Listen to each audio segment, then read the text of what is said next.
All right, everybody, welcome back. Almost closing here on Wednesday, and I wanted to give a quick update here on U.S. Steel. And in my opinion, I think this is a pretty big overreaction.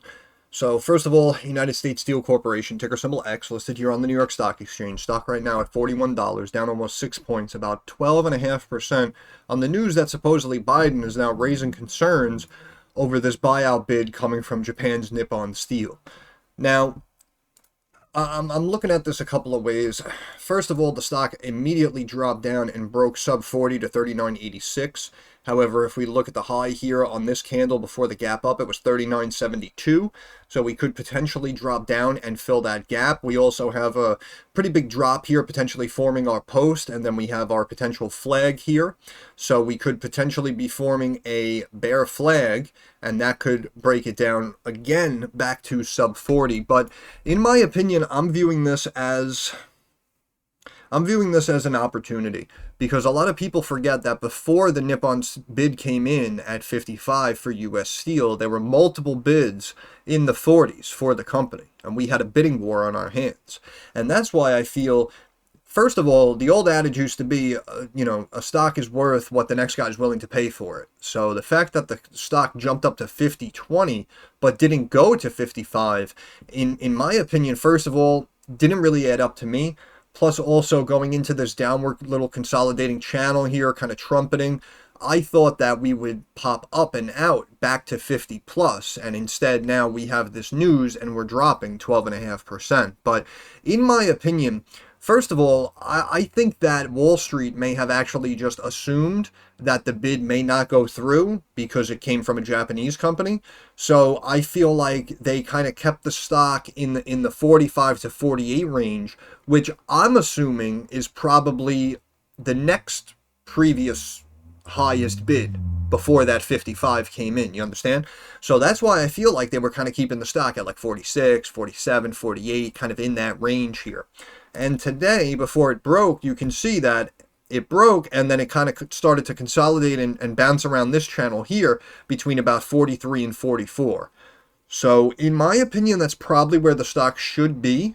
And now again, we can see the stock down here at 41. So of course we could have a dip down. We could continue dropping off of this news. In my opinion, we really shouldn't. But we could continue to dip down here to sub 40. So you could be dealing with a little bit of short-term volatility here. But after all this kind of washes away, in my opinion, I feel like the stock will slowly regain this 44, potentially $45 level, which obviously from here at 41 would be almost a 10% move if you wanted to step in and buy the dip. On the technical side, again, I'm really just looking at this potential bear flag and of course that gap fill back here to 39.72.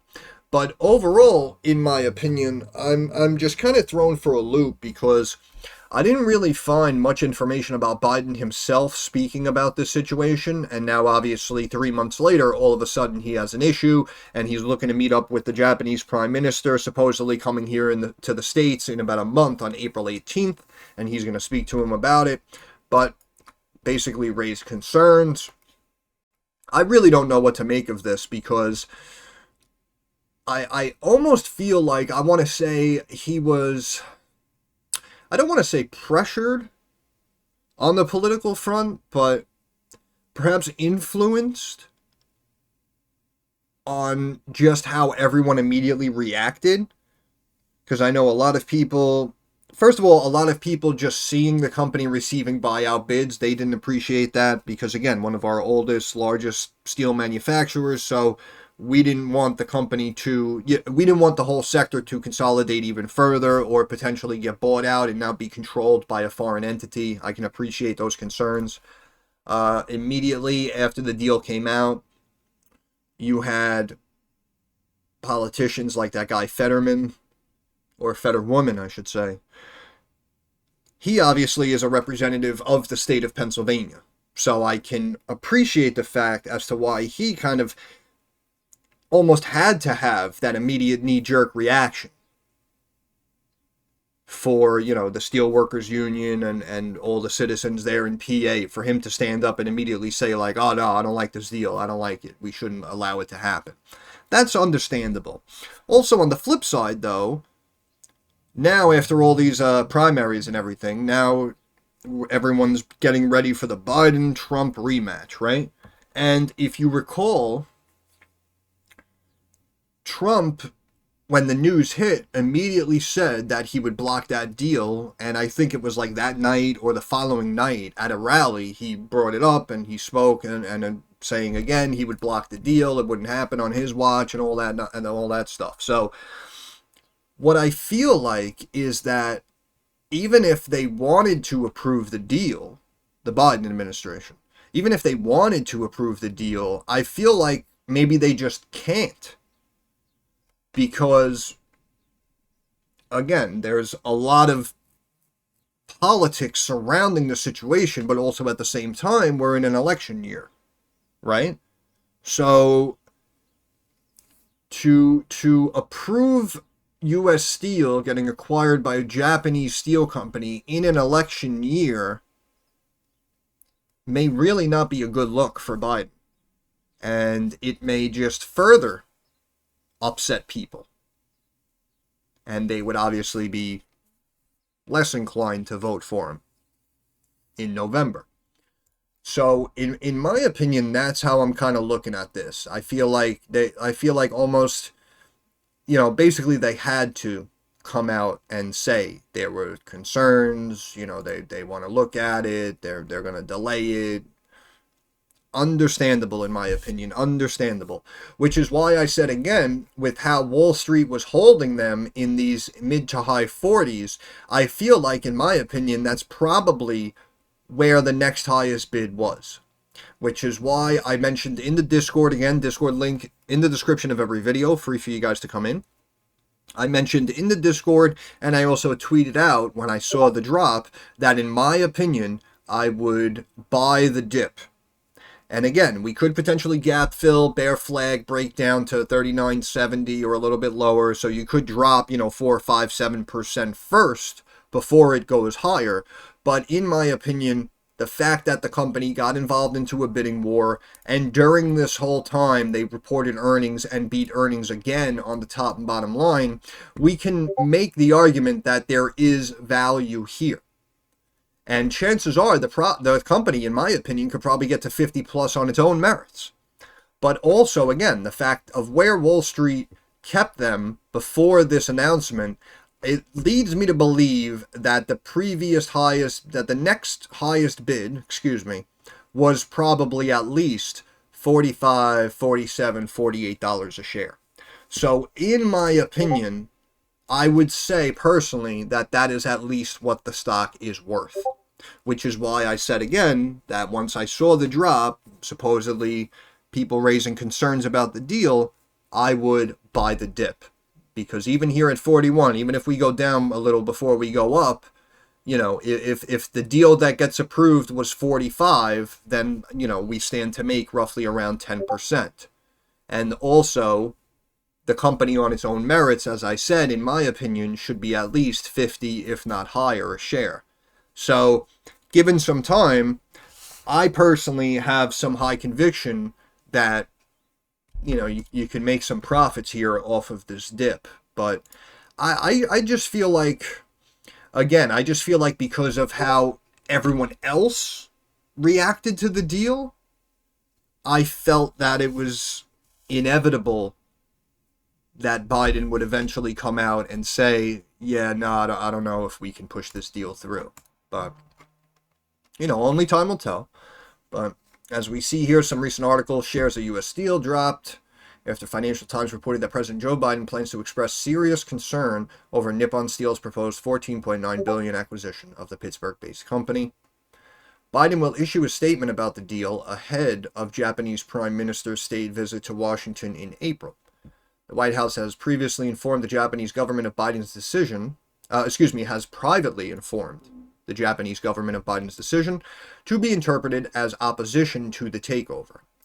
Last December, U.S. Steel agreed to be acquired by Nippon Steel in a deal that would give the Japanese corporation a major role in U.S. steelmaking and end the independence of one of America's oldest, most storied industrial enterprises.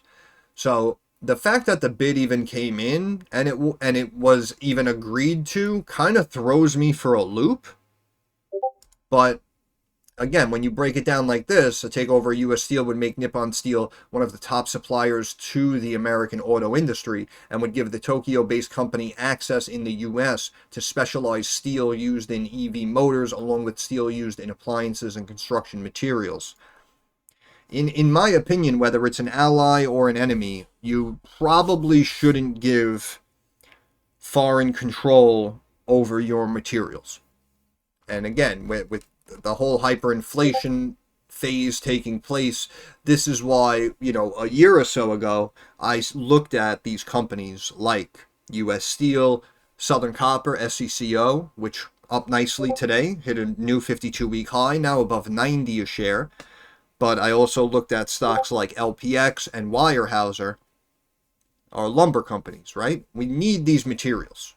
We need these materials. And in our current state here in this country, in my opinion, to give control of these materials to a foreign entity, again, whether it's ally or foe, really seems like a really stupid idea, in my opinion. And we should keep it domestic. We should keep it American owned.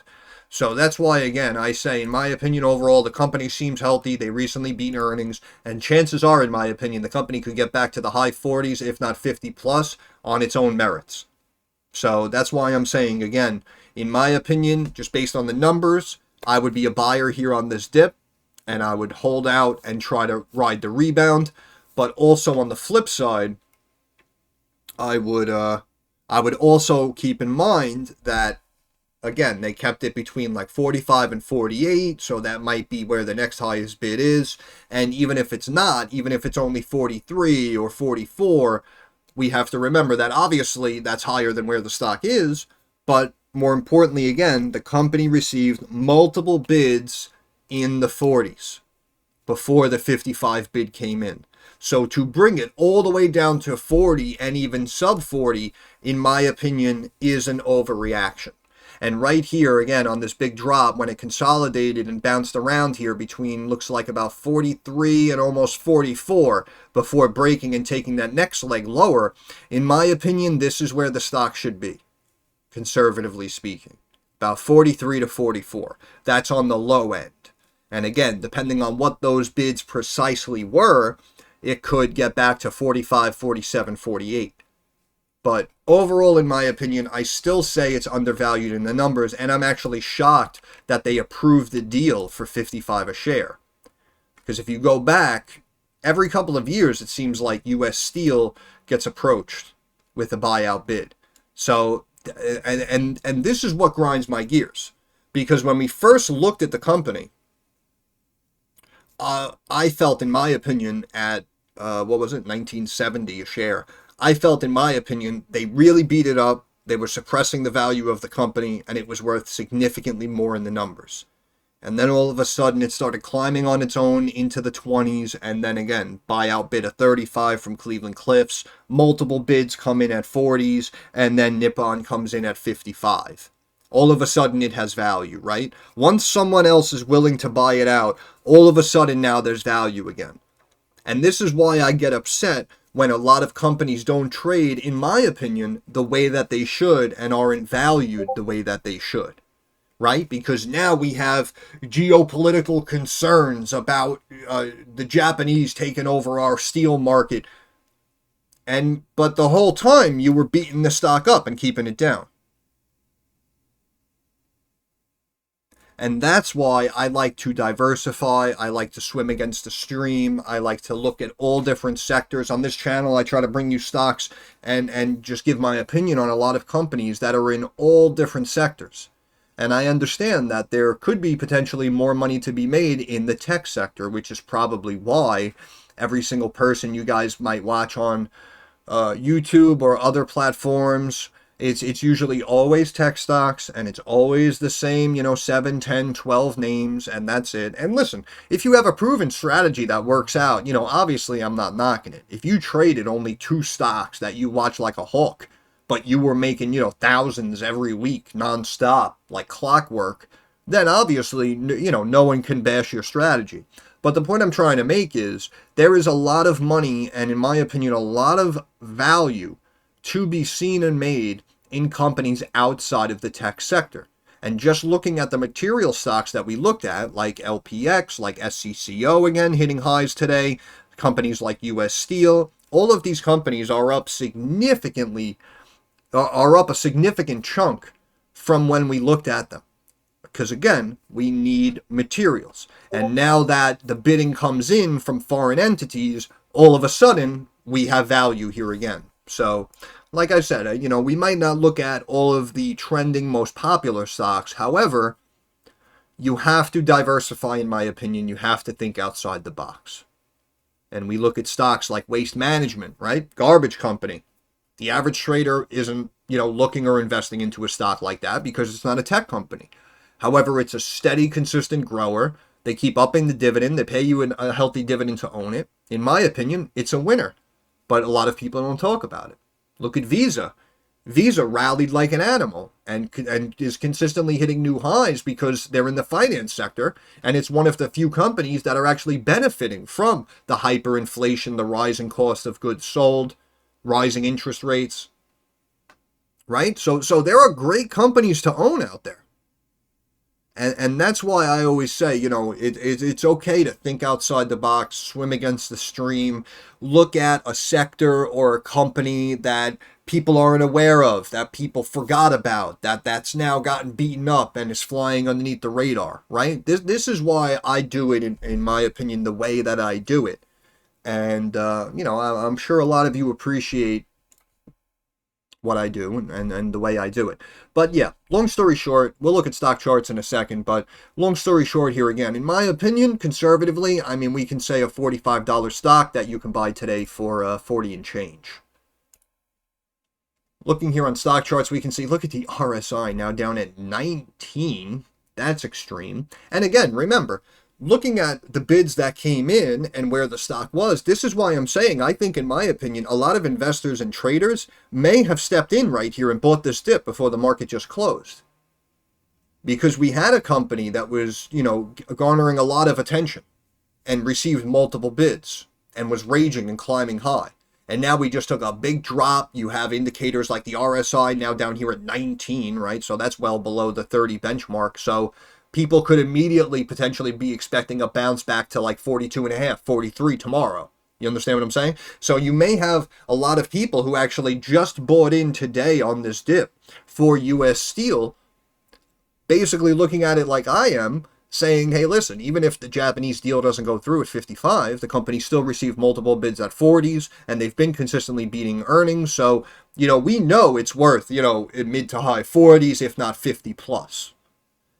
So, like I said, the old adage used to be a company is worth what the next guy's willing to pay for it. So if the Japanese offered 55, then the way I'm looking at it is this is at least a $55 stock. And I even said, in my opinion, at 55, it could technically still be viewed as undervalued.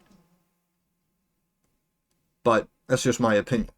But again, this is why I say worst case scenario, it could potentially form that bear flag we looked at, and it could break, fill the gap, and come back down to the 39s maybe. But overall, in my opinion, I really would be a buyer on this big dip. And conservatively, I think you can see 10 to 15%. MACD obviously chunked down, crossed to the downside recently. Let's switch over here to the weekly. We can see the RSI on the weekly now at 50.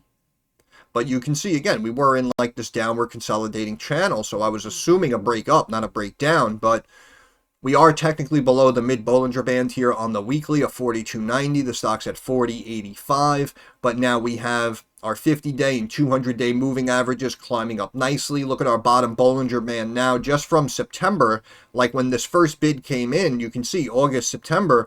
Look at this bottom Bollinger Band here was 20, sub 20, as low as 18. Now it's at 31.5. So this is what I mean when I always talk about slow, steady, stable growth. Obviously, there were buyout bids that helped propel it higher. But again, it proved my original point when we first looked at it back here, that the stock was just severely undervalued and beaten up. And the numbers themselves were going to give us value. And not only, again, did the numbers give us value, but then the companies started receiving 2, 3, 5 buyout bids. So this is why I'm saying we know there's value here. And in my opinion, even if it drops another point or two, again, in my opinion, I would be a buyer here. I would weather the storm because in my opinion, it is worth much more. A couple of weeks ago, the MACD crossed to the downside. Let's check the pivot points real quick. I'll let you guys go. And you can see here on the weekly, yeah, on the weekly, you can see pivot point 39.68. Stock hit 39.86. So technically did not hit that point. And again, 39.68, gap fill 39.72, which is why we could potentially come down. We could hit that pivot point. We could hit that gap fill. And then hopefully it could bounce from there and go back up. Because in my opinion, again, the word was out. Everyone threw their hat into the ring. We started to get involved into a bidding war. And all of a sudden, the stock was worth significantly more than it was just a couple of months earlier. So this is why I have to say I stand by my analysis, and I think that there is still value here, and I would be a buyer. I would be a buyer here, I have to say. And I'm going to end it there. But I just feel like, again, this came not necessarily pressure or political influence, but I just feel like that because so many people in the political space, I just feel like that because so many people initially voiced and raised concerns about the Japanese buyout, I think that's why we got to the point now where I feel the Biden administration almost had to come out against this deal.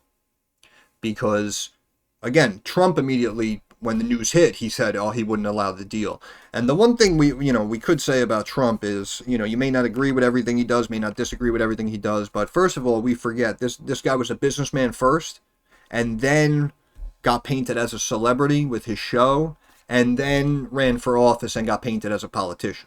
Right? So people try to label him all the time. Oh, look at this celebrity guy who got to be president. First of all, everyone touts Ronald Reagan. And if you remember, Ronald Reagan was TV personality. The guy used to do commercials. And then he ran for president. And everyone's like, he was the greatest president around, the Reagan era, blah, blah, blah, and all that great stuff, right? So, we can't exactly bash really where these people come from. What we really should be criticizing and critiquing is the actions that they take, right? And the laws that they pass, the bills that they push through.